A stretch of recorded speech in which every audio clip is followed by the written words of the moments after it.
seated as he comes to share with us in the name of the Lord. Thank you very much, guys. God bless. Amen.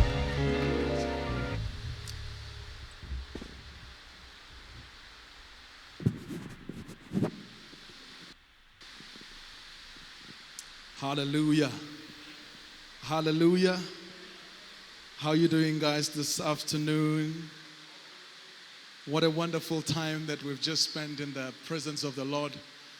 And I am so excited to be in this house. More than anything, when we were busy talking about this, I was really excited to come in and be imparted.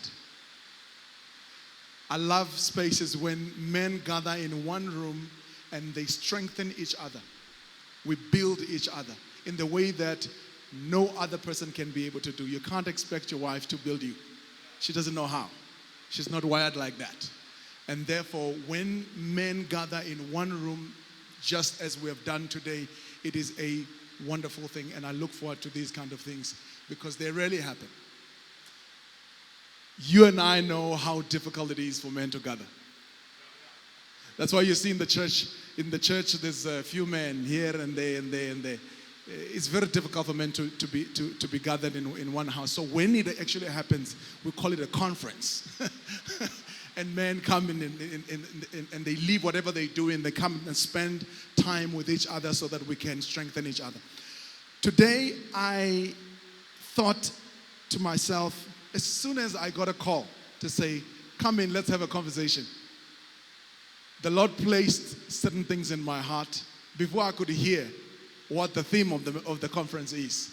And I'm glad that whatever that God has laid in my heart is so much in line with what really everything has been spoken since from the beginning of this time. So much, you are so powerful, bro. You are so powerful. Thank you so much for doing what God is, for allowing God to do what He's doing with you. I was supposed to be here on the day that you were doing Appreciation Sunday, but for some reason I had other commitments. But today as I stand here, I want to say I thank God for you.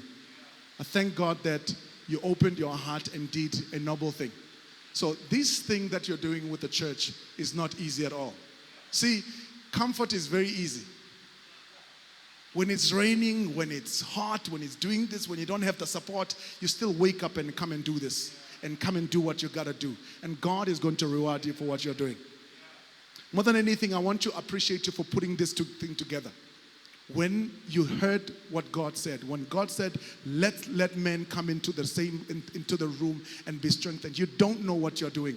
You'll hear the testimonies from others. I know how broken we are. I know how much we need other men. But unfortunately, our women, our children, our society ends up seeing these unbecoming behaviors. We don't really get to celebrate each other as much as we should. So I'm glad that we are here in this house today and then we can get to address some of these issues. I really appreciate this moment. Pastor Lungi, thank you so much for the wonderful word. Power, power, power. This is actually the second time I'm hearing you preach. Powerful, powerful. I didn't even know what to imagine. Pastor TJ, thank you, my brother. Thank you for doing what God has called you. I like your spontaneity. The fact that you are able to sit in a room and the message can take a U-turn right now and take another direction. And I appreciate you for that you are in tune. You encourage me to even want to go closer to God because God is not a constant God. He's moving. And He wants to move with those who are moving. Some of us would like to stick to what we know God was doing. And we celebrate where God was. That's why we fly to Israel and everywhere. And we forget about what God is doing now. Where now? He's not in Israel. He's no longer in Jerusalem. He's here. Hallelujah. And I appreciate that we can detect this. Today I want us to talk about the image of a man. The image of a man. So, I'm an image consultant. As an image consultant, my job is to align men's outward look to what and who they are and how they feel inside. we're able to bring that out. So let's take, for instance, when you're a bishop, like my brothers are here in the front, when you see them rocking suits, and then we sit down and conceptualize and think, okay, with this kind of a person that you are, this is what we're supposed to be able to bring out in order for you to become this person that you know yourself to become. So we do this thing with pastors, politicians, musicians, everybody. But God has also called me for a different purpose aligned to that. And he said to me one time, and I was still much younger, I think about 15, 20 years ago. When he talked about being an image consultant, I thought it's about that. It's about fleshy suits and wonderful things. He says that's not what this is about. What this is really about is that when you get to sit down and hang out with these men, there's much work that I want you to do in them than the work that you're doing outwardly. So beyond fixing what people see, which is this wonderful picture, how about we also fix what is going on the inside? I've realized that men don't talk. We don't say anything. We boil from within. We don't like to talk. We don't like to address issues. We don't like to deal with what's going on. You don't like scrutiny. We don't like to be scrutinized. And this is a weakness. Don't ever think that it's a strength. It's not a strength. You need to allow yourself to be scrutinized, because accountability comes with scrutiny. Accountability comes with scrutiny. You need to have a circle of people you can be with around that can strengthen you and make sure that they look into things. They zoom into the spaces that people don't zoom into. People can't see. You see, when we are done doing our job very well, you see men looking very powerful and they dressed up in suits, and you never think that it doesn't even look like he's got debts, for instance. It doesn't look like he's got problems. That's what we do. We clean you up. But deep down inside, there's something else that is going on that nobody gets to see. In fact, our job is to cover up. We do this thing very well with politicians. When he walks through the door, he looks powerful. He looks like he's not even corrupt. He looks clean. But the truth is, inside there's a battle. There's something else that is going on inside. And somebody must be able to go in within and say, let's zoom into the problem. Let's zoom into where things are. I get to hear a lot of interesting things. I get to hear things. Men get to open up because they trust you. Somehow, when we're having this conversation, men get to relax. I see them, they take off their shoes, they take off their shirts, and they get naked in front of me. They wear whatever that I want them to wear, and they keep changing. And during that whole process, there's a level of trust that develops between me and them. And they get to open up.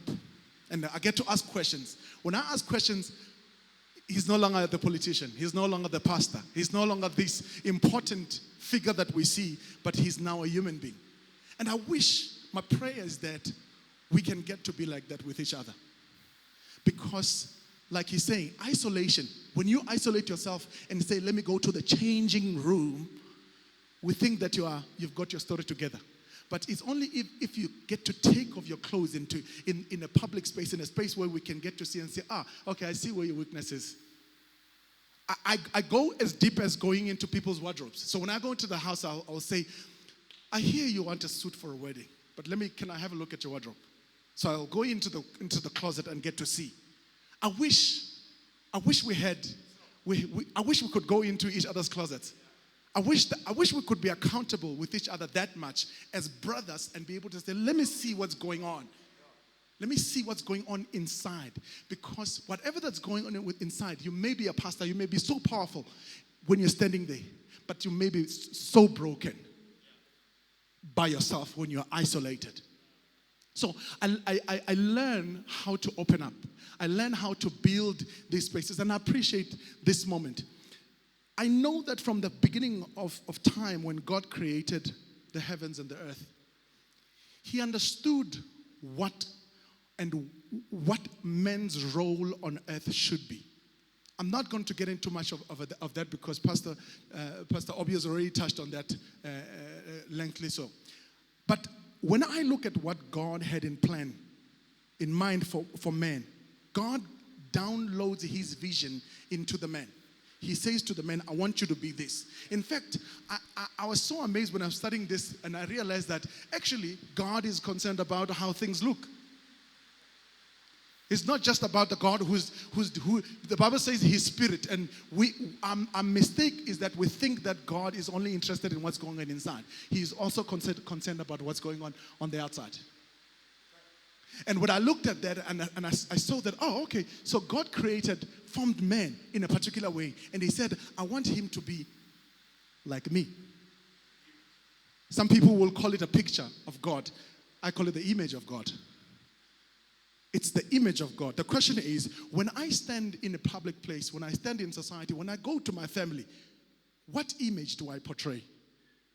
Do I portray that image that God had in mind for me? What do people see when they look at me? Remember, we don't know who you are. But when you enter into a space, what do people really see? What do we see? Now, when we talk about the image, we don't just talk about what things look like. We also, think about this. If I give you a name right now and you close your eyes, you can tell me how this person sounds like, how this person look like, how this person made you feel, how this person, that's the image. The image is not just how things look like, it's also how things sound like, how you make others feel. That's the complete image as we talk. So if we talk about the image of a man, we're talking about you as a holistic human being. And say, as you stand here today, can you look at yourself and say, am I the image? Do I represent God in what I look like? In the words that I speak? Do I represent God? What do people see in me that is like God? Or what do people see? Am I consistent? I want us to touch this one and say, when God gave us His vision, He wants us to download the same vision into our household, into society, into different spaces, into a workplace, into all this place. The question that you should ask yourself and say, am I consistent? When so the person that we get to see here in church and we're praising the Lord and we're giving God the glory, when you get to the house, you ask this question and say, are you consistent? Is that the person that we know in the house? When you get to the house, is that what we see? Do we see the gentleman that is in suits and he lifts up, or the people in the house, they know the monster? Ask yourself that question. How can I remain consistent in whatever spaces I get to? Am I consistent? Am I the same person? If you go into the workplace right now, can we say the same thing? Can we say this is the same guy? Can we say that this person is the same person who represents God in his belief, is the same person that stands in front of the people and say glory to the Lord? Are you the same person? When you go to your socials, when you go out in a restaurant and go hang out, are you consistent to what men today should be? If in order for us to move this country from where we are, I'm talking about a country which is troubled by corruption. We are so way behind. I mean, Pastor Lungi talks about this and says these people give tenders to boys, and they are boys themselves. And when you give these things, are you consistent to the idea of alleviating society today from where we are? The stuff that is roads are not built, schools are not. Are we consistent to that picture? Are you consistent to the men that you say you are? The men that when you're in the presence of the Lord, everything is going wonderful. But are you consistent? Are we in all the spaces that you go to? One of the things that discourages me a lot is when I go to government departments and we get there, we're asking for statements, or we're looking for a tender bulletin, or doing this, or we're looking for assistance. But you're the guy who's asking us for 10% of. Ask yourself and say, can we, as we ask ourselves right now, and looking at you, are you that man? Are you that man that is upright? Pastor Lungi talks about, he says, God is looking for a man. I believe that he's looking for an upright man. A man who's not shaking. A man who's not dependent on what's going on. A man who doesn't look around and say how to fit into a space. A man who's able to stand and say, I'm the man. I'm that man that God is looking for. I'm able to carry God's character and principle into whatever space I get to. I'm consistent. I'm the man. I'm the man that God has called. I ask myself these questions all the time. When I face a situation, I always ask myself, what do people see when they look at me? Are they looking at that man? The man that I believe that God has called for these things. When I look at my children, for instance, I get into the house. Remember, God has given us a responsibility to do what? To download his vision, his mind into the family. So God has called us for that. Now, as you do that, the first question you should be asking yourself is that, okay, so how am I going to do this thing? The first thing is you must be present. The question is, are you present in your children's lives? Are you there?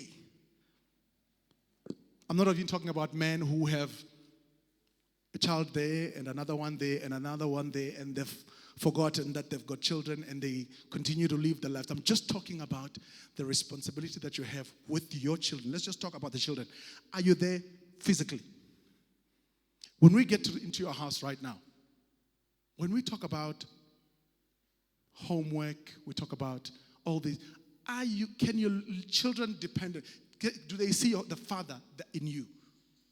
So how can we go out into the marketplace and go out to the world and go impact the world when we are unable to bring in that element with our children? As a responsibility, God has given you these little people. Here's an interesting thing. I've learned that children are not ours. God brings these children through us into the world. And he gives you the responsibility to say, I need you to teach them and nurture them and allow them to grow. Now, watch this. The reason why I say that God bring these children through you. Look at, we are not in control of what children become. You sitting here right now, you can't tell me that your father he's in control of whatever you became or whatever you are becoming. It's not his responsibility. It is God's responsibility to make sure that you become whatever you become. But guess what? The character, the looks, and then everything he gives into you. He brings you through the parents. And the same thing with our children. The question we should be asking ourselves is, are we doing what we should be doing with our children? Are we present? Am I there? Am I hands-on? If you listen to I keep telling this to Pastor TJ all the time and say, Katie, my daughter was praying and you showed up in a prayer. Says, I pray for Pastor TJ, I pray for so-and-so, I pray for Pastor Obi. I'm talking about a 4-year-old. As she's praying, I realized that and the prayer, as I listen to it, it sounds like me praying. And I ask myself and say, how is this possible? So kids learn from us. Not by teaching. Kids learn from us by watching. They're listening. They're looking at how you do these things. And they learn how. So most of us are unable to teach our children what we should teach them because we want to scream into their ears as opposed to doing what you expect them to do. If you say, help out in the house, do they see you helping out in the house? Is that what they see? Or they seeing a guy who takes himself so seriously. He sits every time you get into the house with a newspaper and you sit on the couch and switch on the TV. This serious guy, everything must come to him, to this guy because I don't know you are serious. You are this serious guy. Is that the picture? Is that the image of the man that society is looking for, that our children are looking for. Our children are looking for someone they can speak to and say, hey, Daddy, things are not going okay. I'm not okay. Children are looking for that kind of, for the friend that you can be.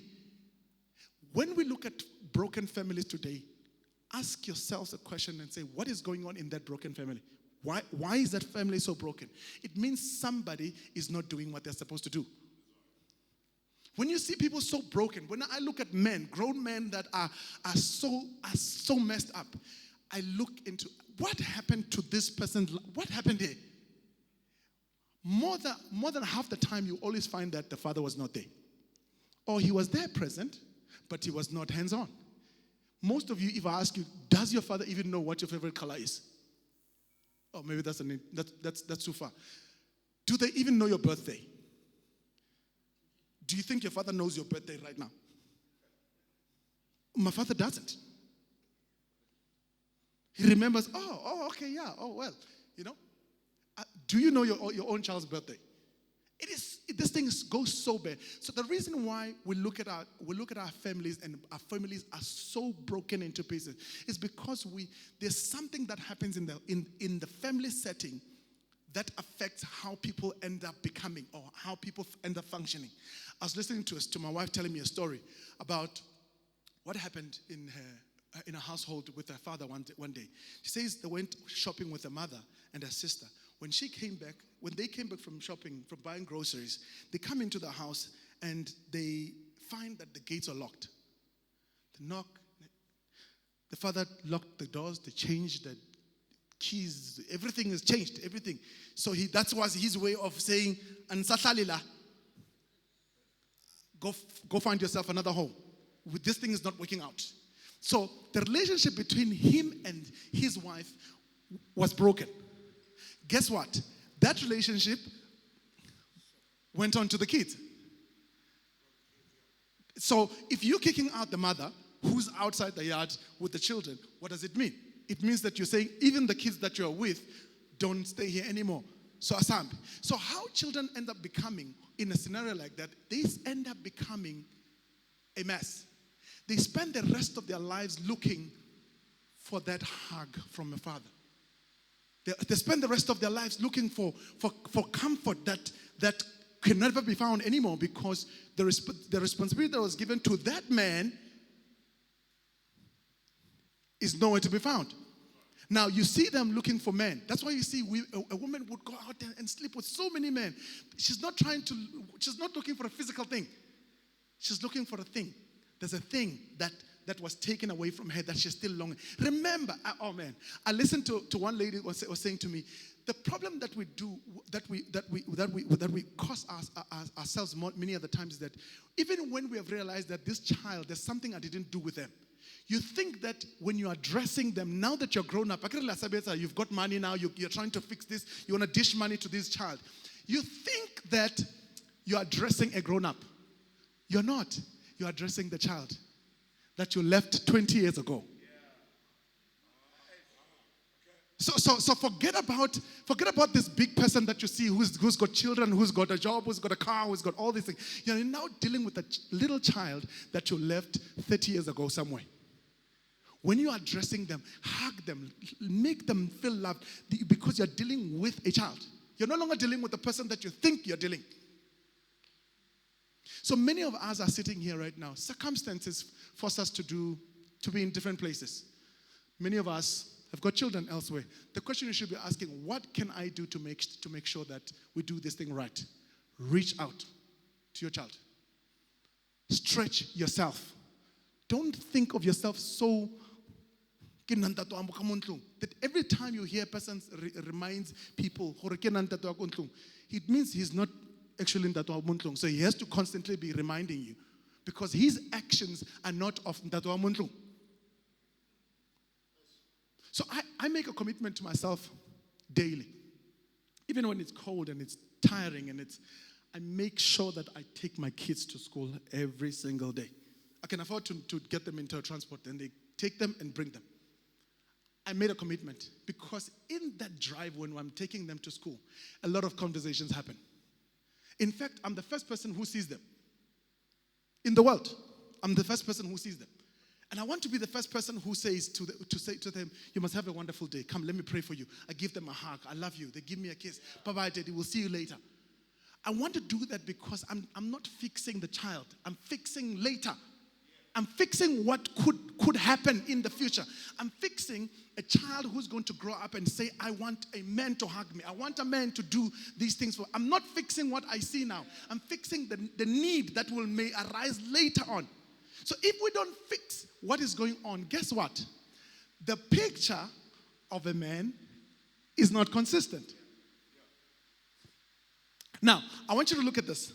That the other responsibility that we have is to make sure that society, when they interact with our products, let's call them our children, how do they interact with us? First, how does society interact with you? When people see you in your society, in your community right now, what do they see?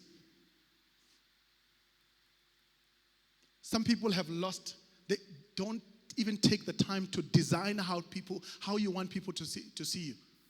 It is a job. It is your job to tell people what they must see on you. Let me say it again. It is your job to make sure that people see you the way you want them to see you. It doesn't just happen.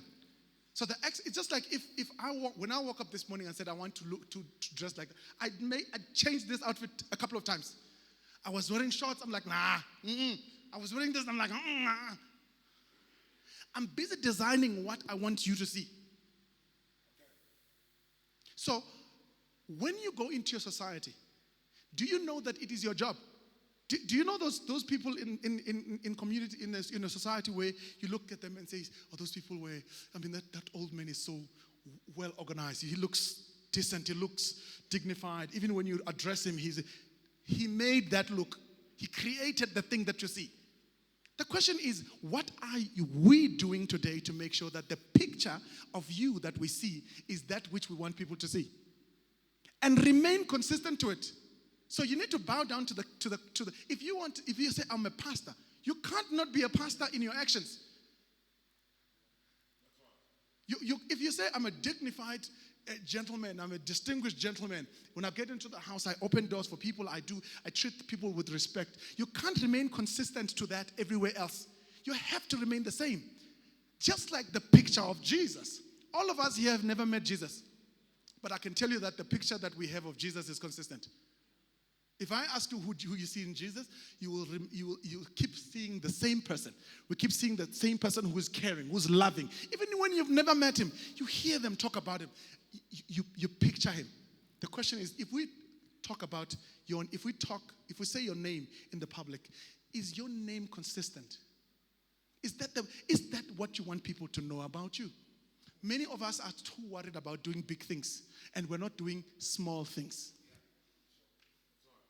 You're not doing small things. You're not doing so part of the things that I do, as I say that I help people dress up and they look good in a particular way, I also teach you how you should look outwardly. Please, this is what I do on a daily basis. If you want to have this conversation, we'll have this conversation on a different setting. But I'm obligated to say to you, care about how you look. Just care about how you look, how people see you. Care about it. Care about it because it affects who you are in character.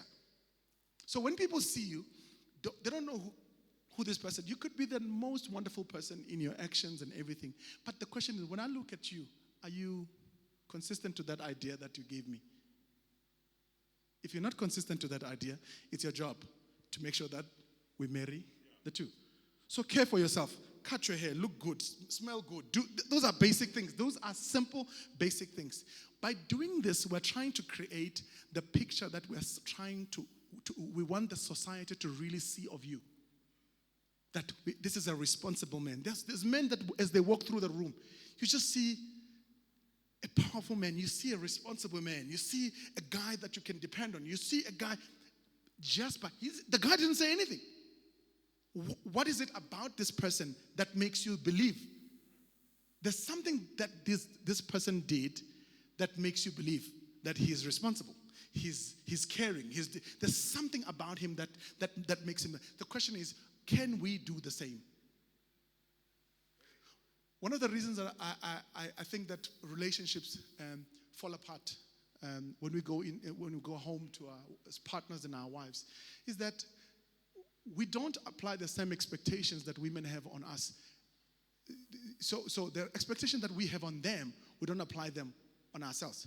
So you expect to see a sexy woman who's always dressed looking in a certain way, who appeals to you, who looks like this, who takes care of herself, who doesn't smell bad, who doesn't have this, who always hair done and everything. But you are the opposite. You are the exact opposite of everything that you are imagining. Everything that you're saying, you believe in this, you are the opposite. The question is, what should we be doing to make sure that that consistency it is up to us? Are you hearing what I'm saying? So it is up to us to make sure that we apply the same rule. If I say I care about what my wife sees in the relationship, it does a lot for you when you look good, when you feel good, when you've got this stature as a man. Women like to say, I heard someone say, how can we lead? How can we follow when men are not leading? How can we follow when men are not leading? The question I asked myself is, some people don't even look like they're leading. They don't even look like leaders. So it's because it's when we're talking about self-confidence and say, do you see yourself as a leader in your own household? Let's forget about everything else. As you are relating with your own people in your own household, with your own partner, with your own wife, do you see yourself as a leader? Because if you don't see yourself as a leader, guess what? There's no way we can see. So you need to give us a picture of who you think we should see in you. You need to give your wife, you need to give your partner, you need to give those that are loved ones to you. Those who interact with you on a daily basis, whether society, whether at workplace, whether this, whether that. Look, they need to look at you and see the person that you see yourself as within. Am I talking to someone? Now,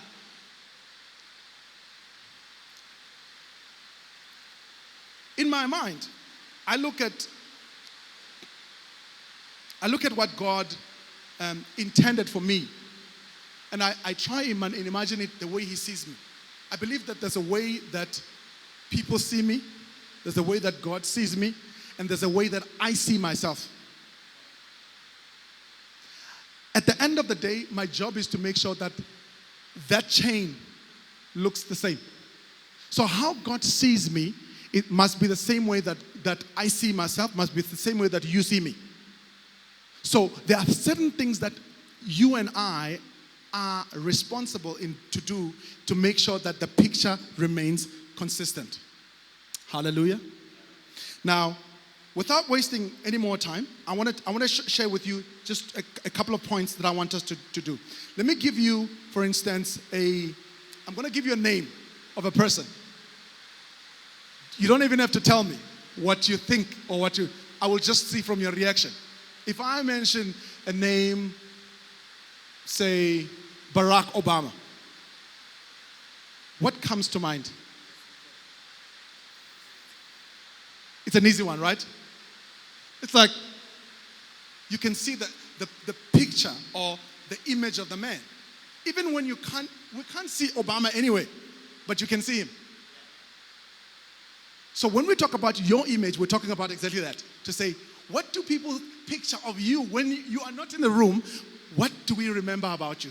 We see this guy he speaks well, he's eloquent, he dresses well, he's a family man, he's upright, this is a picture that we see. Whether that picture is true or not, it's the picture, it's the image that we have.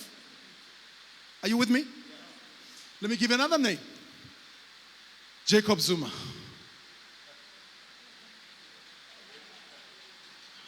No, don't be like that. Don't be like. If I give you a name, Jacob Zuma, I don't have to tell you what you yourself are telling me, what you picture or the image that you think he is of who you are. We can talk about all these wonderful things. Pastors can preach, can do all these things. If you do not care about what people picture and what people see, what is left in people's minds by the time you leave the room, you have not done justice to who you are. You have not done justice to your own personal legacy. You have not done justice to yourself. So I want to be able to mention your name like I'm mentioning Obama or Zuma, and people must be able to say, wow, people must clap hands, people must do this. Why? Because of the consistency, of the powerful man I am, of this thing that I am that I carry with me everywhere, and I'm able to do, I'm able to be even when people can't see me. We acknowledge that you can't, the person that you are, with the person that you are in the private is the real you. When people are not watching, wearing suits and these wonderful jackets, and when people are not watching, when you are in your own room, in your own private space, that's who you really are. But the question is that picture of you in your private space consistent everywhere else that we go? Now, I'm going to address this one particular point, and then I'll be done. I'll be out of your way. Before I speak about the relationship that I think that men are supposed to be building with women. When I say women, I don't mean necessarily your partner. I mean, how do women see us as men? So I want us to be able to zoom from there to here and say, how do people zoom and see men? Because our job in every single thing that the three pastors were talking about is in vain if we do not fix how people view us. You can do a wonderful job, so wonderful. If the image of you is tainted, it's going to taint everything that you're going to do. Or you can just say, it affects the delivery. It affects everything that you say. Whether it lands in a good ground or not, it's affected by how women see you.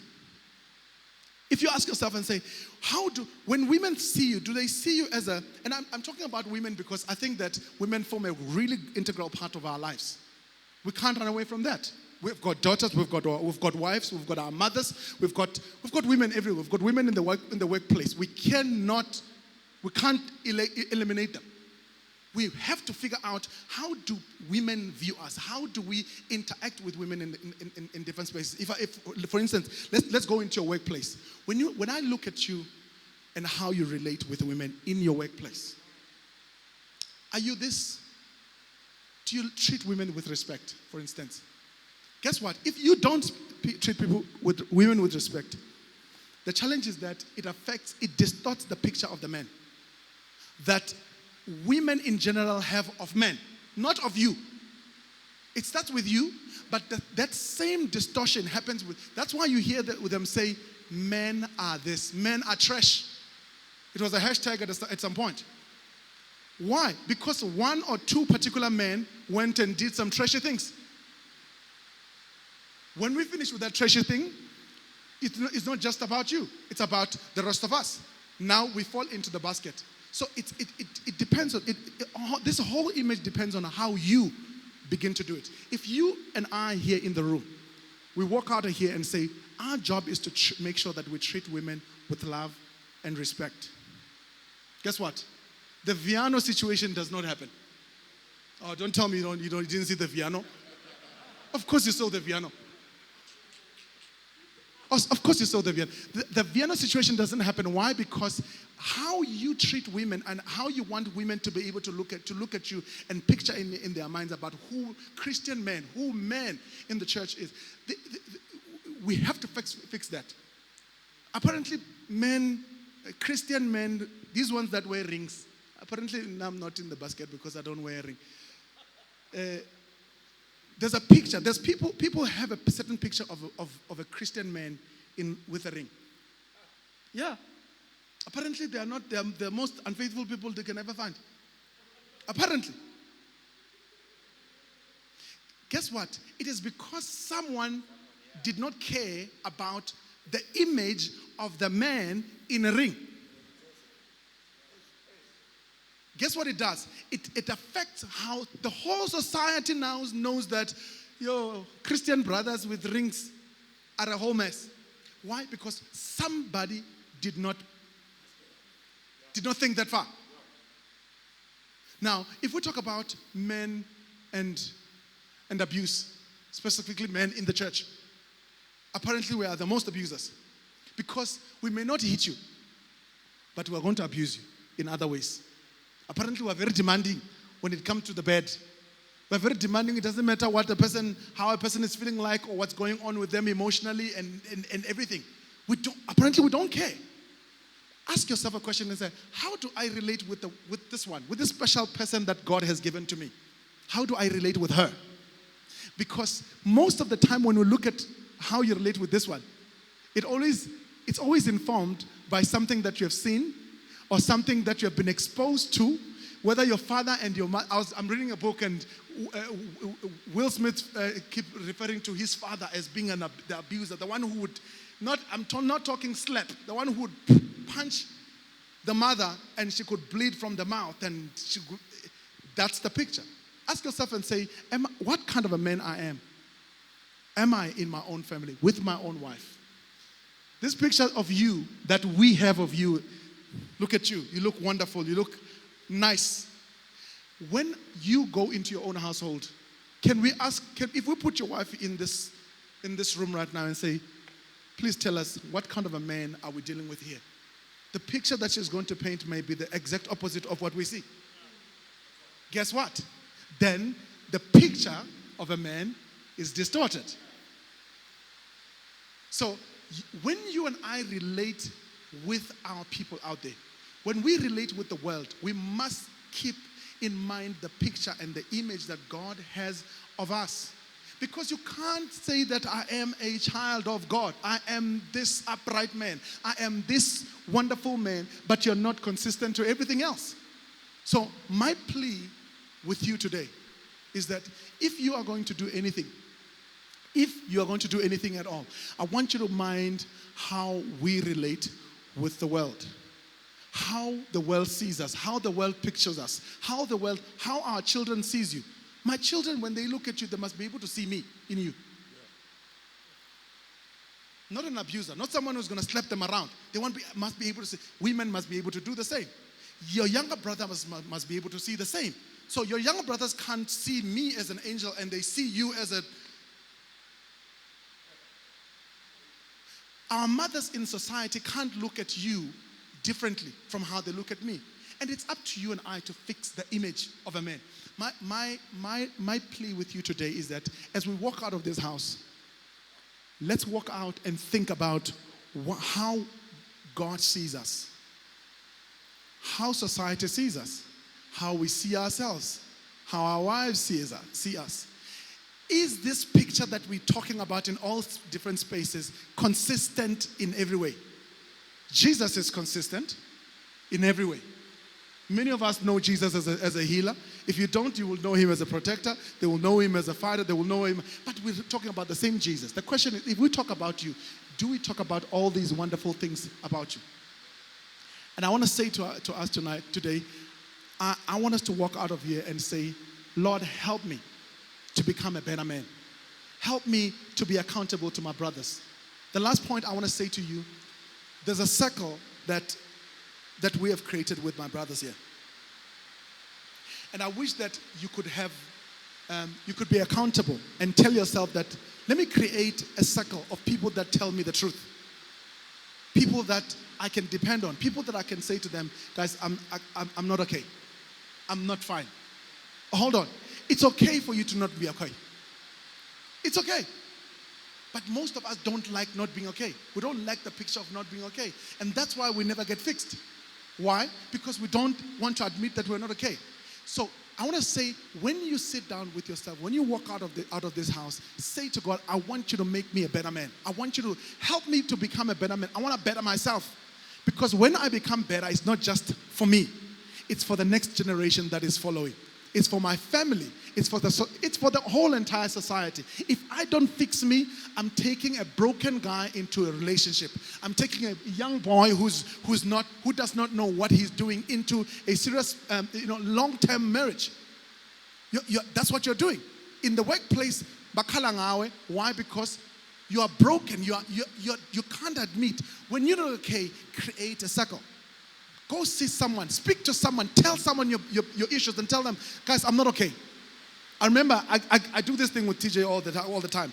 I'll call him up and say, hey, dude, today it's one of those days. Please preach for me. Preach to me or somehow. Just say something. Say anything. I don't care what you're going to say.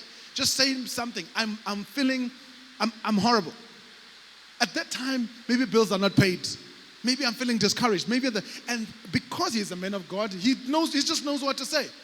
By the time he's done, it could be a 5-minute conversation. When you were done there, I'm like, oh my gosh, it feels like I just lifted my head above the water. If you and I don't do this, even when you are in trouble, you don't know who to shout help to. You don't know who to speak to. You don't know how to ask for help. Teach yourself to say, I'm not okay. And we will help. We'll figure it out as brothers. And I wish that we can continue to do these things, Pastor O, that even in the spaces we are able not just talk to people, but allow people to talk through our issues. When we talk about this, it's rehab, I'm telling you. It's rehab. You want to go into a space where when you walk out, you feel like, yo, guys, like I'm feeling so much better than I was feeling yesterday. I'm feeling so much better. I feel like I can run another marathon right now. Why? Because you've got somebody else who helps you to stand, who is able to balance you, like you're saying, someone who's able to balance you and say, let's go through this difficulty together. We do it with me. We do it with them all the time. What makes you think that you're better? When you see him standing strong and he comes on a Sunday and preaches, do you think that he's born like that? Do you think he woke up like that? No. It's because he has realized in his mind that, guys, it gets very rough. It gets difficult. So I need to create a heaven for myself. I want you today, as you walk out of here, create that environment. Create that thing for yourself, because if you do not have that, you're on your own. If you do not do this with yourselves as brothers, you are on your own. And my prayer today is that as we walk out of here, may we become better people. Hallelujah. Thank you so much. Oh, come on, somebody. Let's give God praise. Hallelujah. Wow. What a wonderful talk. Let's appreciate Mr. Man-Made. Such a wonderful talk, and just be on the ground. Blessed be the name of the Lord. Amen. Hallelujah. You know, as he was talking, I was just reminded about the conversation we had on Tuesday with him, Pastor Lungi, and he was saying, it's important that we need to get together as brotherhood. We were talking about pastors, young pastors. On Sunday, we went to a friend of ours, Pastor Colin, launching a ministry. What a powerful